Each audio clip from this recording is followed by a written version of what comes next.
বন্ধুরা, অনেক দিন পরে আমি আমার হেসেলে ফিরে এলাম। আমার খুব সত্যি শরীরটা খুবই খারাপ ছিল, যার কারণে আজকে আপনাদেরকে আমি দুটো বেগুন পুড়িয়ে এবং এই সাথে টমেটোটা পুড়িয়ে নিরামিষ একটা ভর্তা বানিয়ে দেখাবো। সেটা আসুন আমার হেসেলে অশোকার হেসেলের মধ্যে এসে দেখুন আমি কিভাবে বানাচ্ছি, তারপরেই বুঝতে পারবেন। তেলটা লাগিয়ে নিচ্ছি। তেল দিলে পরে বেগুনটা সুন্দরভাবে পুড়বে এবং খোসাটা ভালো করে নেমে আসবে, না হলে খোসাটা ভালোভাবে নেমে আসবে না। ঠিক এইভাবে তেলটাকে আমি ভালো করে মাখিয়ে নিচ্ছি বোটা পর্যন্ত। যেন বোটা পর্যন্ত মাখালে পরে কি হবে, সেই বেগুনটা সুন্দরভাবে পুড়বে এবং ছাড়াতেও আমার খুব সুবিধা হবে। যাই হোক, এই পর্যন্তই বলে আমি এখন চলে যাচ্ছি উনুনের কাছে। আপনারা সকলেই আমার হেসেলে আসুন এবং দেখুন। জ্বালিয়ে নিয়েছি, ঠোকা দিচ্ছি, এই জন্য গ্যাসটা একটু নরম হয়ে আসছে। এবার দেখুন আমি কিভাবে এই বেগুনটাকে জ্বালাচ্ছি।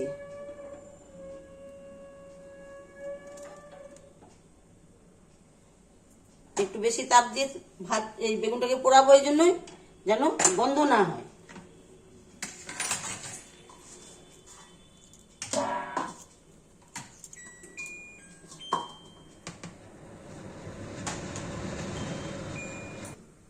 সুন্দরভাবে পুড়তে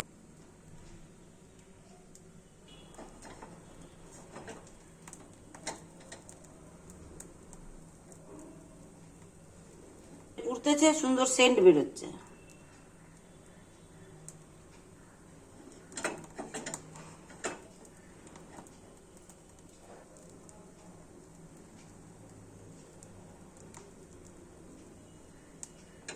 সব জায়গায় খুবই ঠান্ডা পড়েছে, ঠান্ডার জন্য বহুত অসুবিধা বাজার করতে।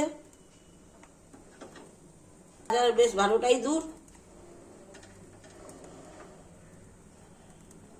সমস্যা, আমি আবার একা বাজার যেতে পারি না, সাথে বৌমাকে নিয়ে যেতে হয়।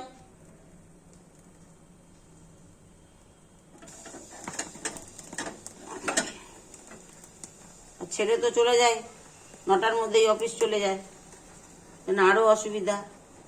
ফিরতে ফিরতে তখন রাত্রের বাজার করাটা ভালো লাগে না, টাটকা জিনিস পাওয়া যায় না, উল্টাপাল্টা জিনিস পাওয়া যায়, আর আমার উল্টাপাল্টা জিনিস পোষায় না।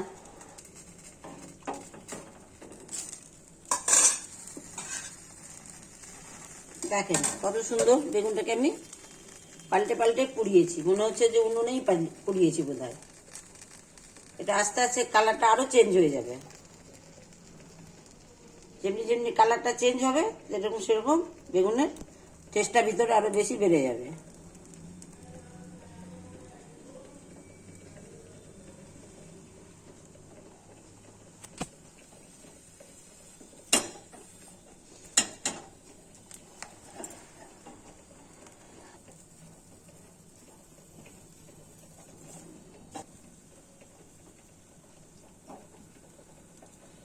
গ্যাসটা একটু কম বেশি এই জন্যই করছি যে বেগুনটা সুন্দরভাবে যেন পোড়ে।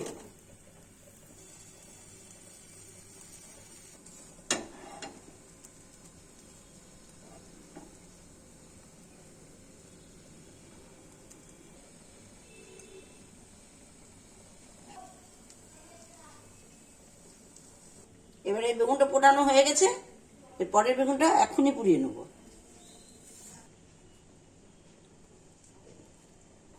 এবার আমি সেকেন্ড বেগুনটাও পুরো তেল বসিয়ে দিয়েছি, দেখুন।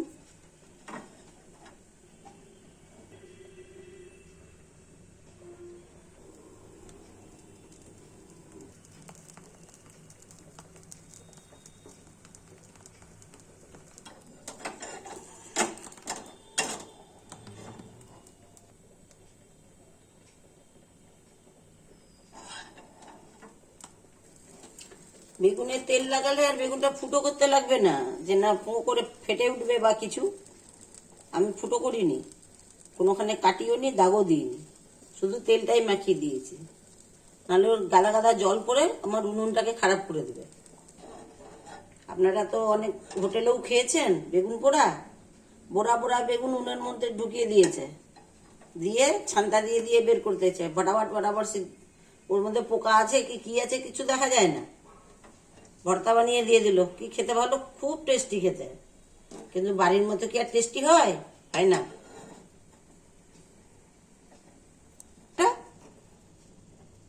এরপরে আমি টমেটোটা আমার পুড়িয়ে দেখাচ্ছি। একটু তেল লাগিয়ে দিচ্ছি। ঠিক এই জায়গাটা একটা ব্রেক দিয়ে, এই ব্রেকটা আমি রান্নার কাজেই শুধু লাগাই, আদার্স অন্য কোনো কাজে লাগাই না। এবার দেখেন আমি টমেটোটাকে কিভাবে জ্বালাচ্ছি।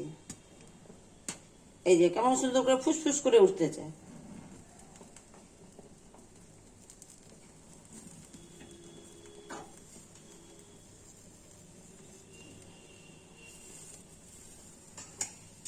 তারপর আমি এই ছাঁকনিটারও সাহায্য নেব একটু,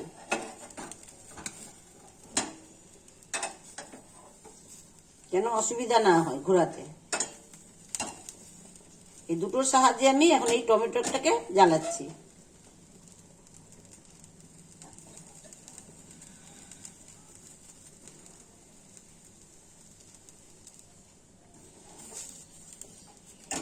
এটা করা সত্যি খুবই কঠিন, একটু ধৈর্য ধরে করতে হবে। আস্তে আস্তে এবার আস্তে আস্তে একটু আঁচটা দেবো।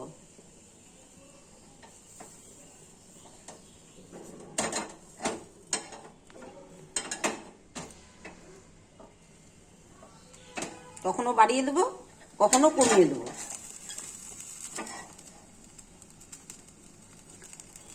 কমাবার পরে একটুখানি হাত দিয়ে দেখবো যে কতটা হচ্ছে সেদ্ধ।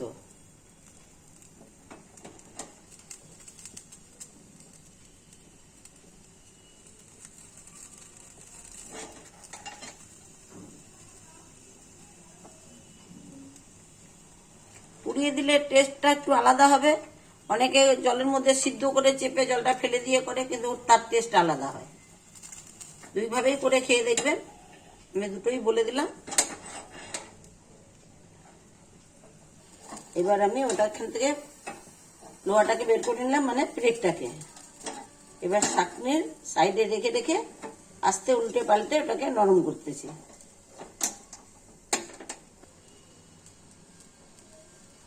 একটা সেন্ট আছে, যেহেতু ওটা ভাল লাগবে না খেতে। সালাদ আলাদা জিনিস, কারোর সঙ্গে কোনো জিনিস মিশ।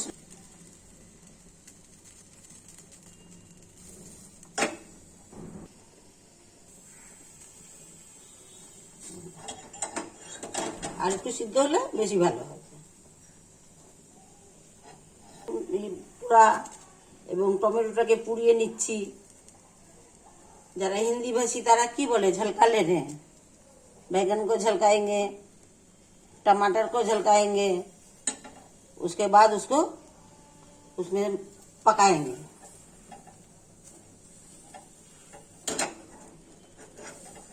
तो राखी बोले चोखा बनाएंगे, चोखा बैगन टमाटर दे करके चोखा बनाएंगे। আমরা বাংলা ভাষী, তাই জন্য আমরা এইভাবেই বলি। এটা পুড়িয়ে নিলাম, বেগুন পুড়িয়ে নিলাম, টমেটো পুড়িয়ে নিলাম।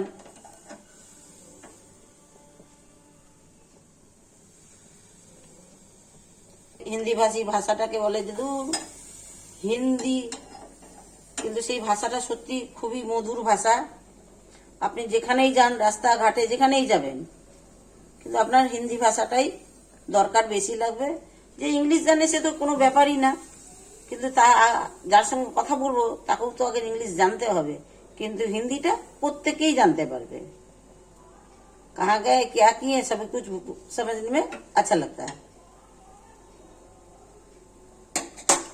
যাই হোক, অনেক কিছু বললাম। বেগুনটা পোড়াতে পোড়াতে এবং টমেটোটা পোড়াতে পোড়াতে আমার পোড়ানো হয়ে গেছে। এখন আমি গ্যাসটাকে বন্ধ করে দিয়েছি। গ্যাসটা বন্ধ করবার পরেই আমি আগে উনুনটাকে পরিষ্কার করব, তারপরে এটার সাথে। হ্যালো বন্ধুরা, এখন আমি একটা বেগুন ছাড়িয়ে নিয়েছি, এবার আরেকটা বেগুন ছাড়িয়ে এবার আপনাদেরকে দেখাচ্ছি। আর আমি ছাড়িয়েছি।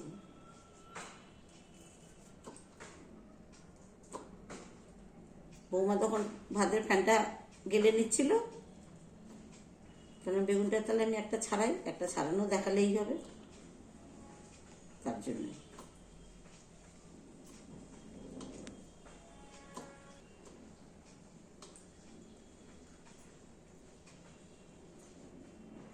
এভাবে চিমটি দিয়ে ধরলে চট করে ছাড়ানো যায়।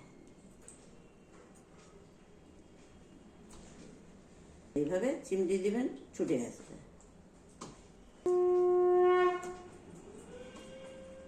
বেগুনের নিয়মও আছে, যেমন খেতে ভালো তার নিয়মও আছে। আমি যদি এইভাবে বাকলা ছালাই তাহলে বেগুনটা খুলে খুলে চলে আসবে, আর এইভাবে যদি ছাড়াবেন কখনোই আসবে না।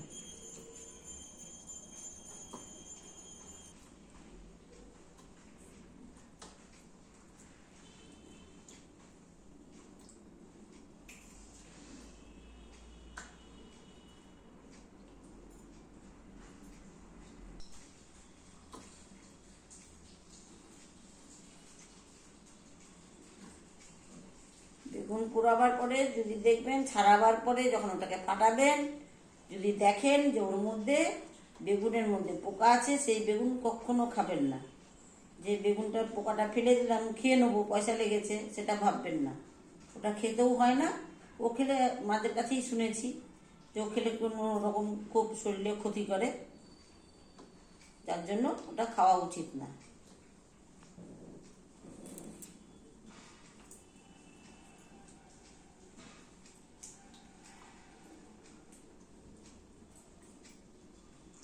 এবার আমি জলটা চেপে ফেলে দিচ্ছি। বেগুনের ভেতরে যে জলটা আছে,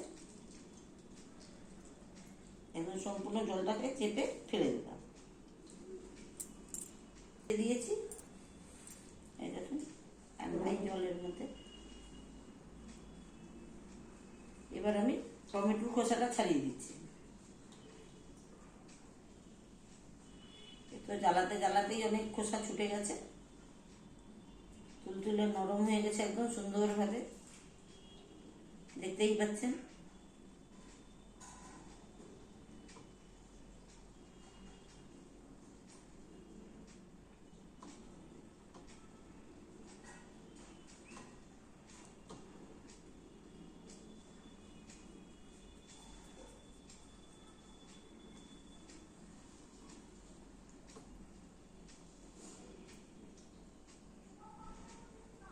এবার জলটা কিছুটা ফেলে দিলাম।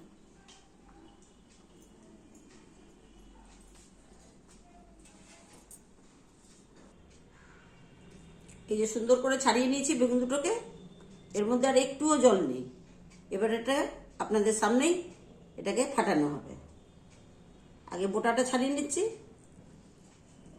সেদ্ধ যে এত সুন্দর হয়েছে, বোটাটা ঠিক ফুলে চলে আসলো, দেখছেন তো?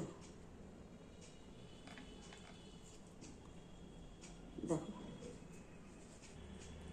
দেখো বেগুনটা কি সুন্দর। বৌমা খুব সুন্দর বেগুন কিনে নিয়েছে, একদম কচি, খুবই সুন্দর। হয়তো আমি গেলেও এর থেকেও ভালো হয়তো কিনতে পারতাম না, তো বুঝতেই হয়তো পারতাম না, কিন্তু খুব সুন্দর আমার বৌমা কিনে নিয়ে এসছে। বাজার করতে শিখে গেছে। আর ঠিক এভাবে একটু বাজার করতে দেবেন, অবশ্যই সব কিছু শিখে যাবে। যে টমেটো খুব সুন্দর যে সিদ্ধ হয়ে গেছে সেটাও দেখতে পাচ্ছেন। এই যে আমি কতগুলো বিচি, এবার সম্পূর্ণ বিচিগুলো দেবো না, কিন্তু ছাকাও মুশকিল, একটু যতদূর পারবো ততদূর আমি ফেলে দেবো। বিচি তো খুবই ক্ষতি করে টমেটো, তার জন্য আমি খুব কমই টমেটো খাই, ইউজ করি। আর খেলে পরেও বা তরকারির মধ্যে দিলেও বেশিরভাগটা বিচিটা ফেলেই দিই।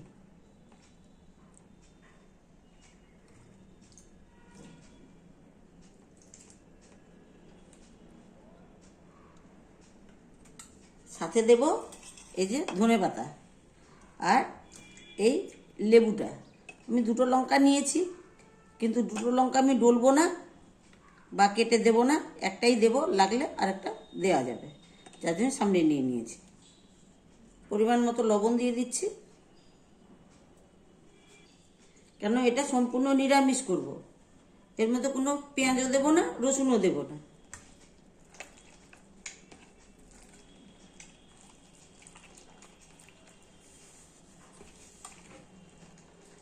এই বেগুনের যতগুলো নাট আছে সবগুলোকে আমি ফেলে দেবো। এই যে জ্বরের মতো থাকে ওটাকে ফেলে দেবো, নাহলে মুখের মধ্যে বড় জড়িয়ে যায়, এটা খেতেও ভালো লাগে না, সফট হয় না খেতে।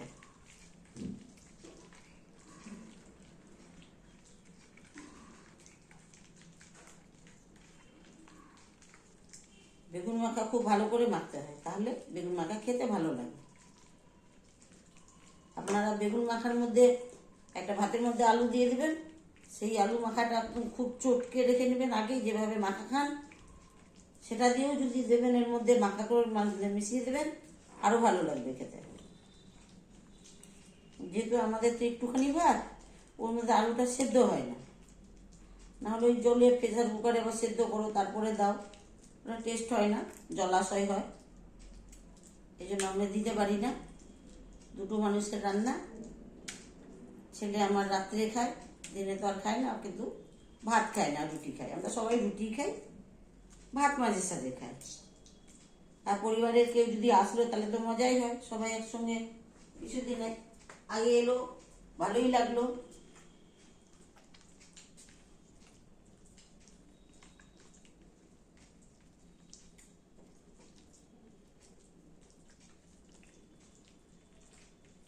আর একটু ভিডিও টিডিও করতে গেলে তো একটু দেরি হয়, বুঝতেই পারছেন। আর আমার একটু আবার রান্না করার সময় নোংরা মোংরা থাকলে ও চলবে না, যা হবে পরিষ্কার জায়গায় হবে, লেট হোক সেও ভালো, কিন্তু নোংরা হবে না। এঁটো কাঠা ছোঁয়া এটা একটু আমি মানি, কেন কেউ যদি আমার রান্না করতে করতে চলে আসে, তাকে এক কাপ চা দিতে হবে, কেমন করে দেবো বলেন? তখন তো আবার অন্য বাসন বের করতে হবে। আর যদি কারোর সঙ্গে কোনোটার সঙ্গে যদি ছোঁয়া না থাকে মাছ মাংসে, তাহলে অবশ্যই আপনি দিতে পারবেন এক কাপ চা খেতে। এর জন্য মানুষকে খুব সাবধানেই রান্না করাটা উচিত। মাছের ছোঁয়া, মাংসের ছোঁয়া, এঁটো মসুর ডালের ছোঁয়া, এগুলো হওয়াটা ঠিক না, শোভনীয় না। আশেপাশে কেউ এসে গেল বলে যে রান্নায় এরা কী রে বাবা, সবার সাথেই ছুঁয়ে দিচ্ছে। ভাত রান্না করলাম, ভাতটাও লাগিয়ে দিলাম এঁটো, মুখ দিয়ে খেলেই তো আর এঁটো হয় না, রান্না করলেই এঁটো হয়ে যায়। আমরা এটাই জানি, বেঙ্গলিরা বিশেষ করে। আর হিন্দি ভাষীদের ব্যাপারটা আলাদা, ওটা বলে কোনো লাভ নেই।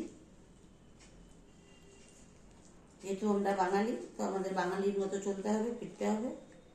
তারপর ফ্ল্যাটে থাকি, বেশি লোক আসে না, কিন্তু ও আসে, আমার ঘরে আসে, এবং আমি সবার সাথেই কথা বলি। সবার করে ছোট ছোট ছেলে পেলে আছে, পড়াশোনা আছে,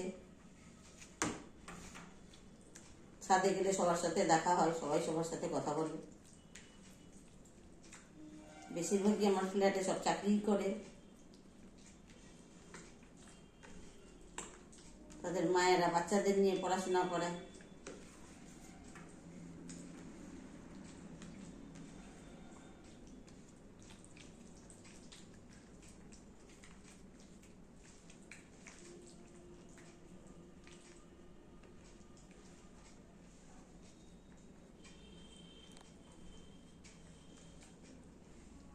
বিশেষ করে যখন মাখামাখি করবেন, তার আগে আপনাদের হাতে যদি নখ থাকে তো অবশ্যই কেটে নেবেন, নাহলে এই যে এইভাবে যে মাখতেছি সেটা একটু মানে বলারই কথা। বাম হাতে থাকলে কোনো ক্ষতি নেই, কিন্তু ডান হাতে মাখামাখি করার জন্য অসুবিধা।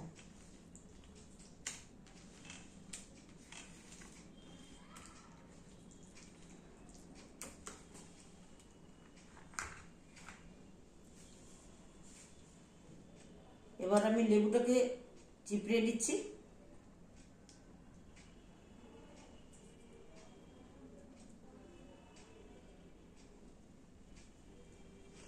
লেবুটা দেওয়ার মানে হলো খুবই টেস্ট হবে। এবার আমি সর্ষের তেল দিয়ে দিচ্ছি।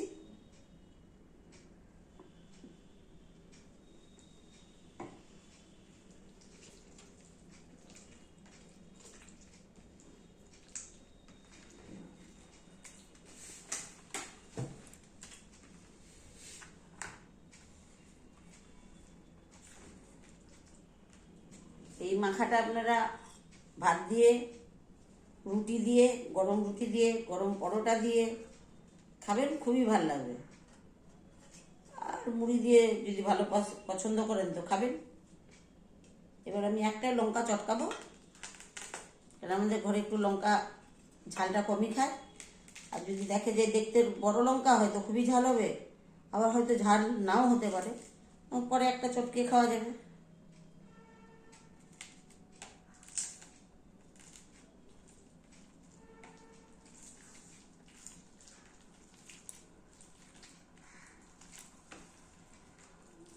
আর আপনারা যদি পেঁয়াজ দিয়ে খান, পেঁয়াজ কেটে রাখবেন, আগেই মেখে দেবেন না, তাহলে টেস্ট খারাপ হয়ে যাবে। যখন খেতে বসবেন তখন পেঁয়াজটা কেটে মাখার মধ্যে মিশিয়ে দেবেন। কিন্তু এটা না যে মাখলাম, আমি যেমন মেখে নিয়েছি এখনই পেঁয়াজ মেখে দিয়ে দিলেন আর খেলেন 2 ঘন্টা পরে, এটা করবেন না কখনো। যখন খেতে বসবেন যদি ইচ্ছা হয় তাহলে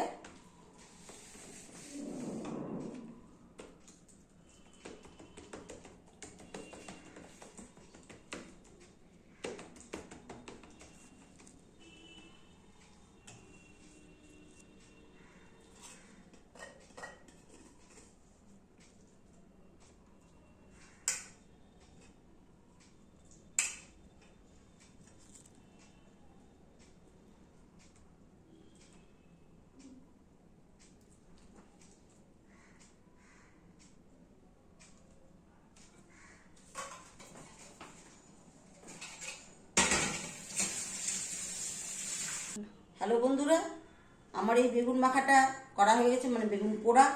যা যা উপকরণ দিলাম আমি সবই আপনাদের সঙ্গে শেয়ার করেছি, আর দ্বিতীয়বার কি শেয়ার করব, যার জন্য আপনারা এভাবেই বানিয়ে খাবেন, খুবই ভালো লাগবে। লাইক করবেন, শেয়ার করবেন, সাবস্ক্রাইব করবেন, আমাদের সাথে থাকবেন। এই মানে অশোকার হেসেল ঘরের সাথে যুক্ত থাকবেন, আর এভাবেই এগিয়ে দিবেন। আপনাদের উপরে ভরসা। এখন আপনারা যেটা ভালো বুঝবেন সেটা করবেন। ধন্যবাদ।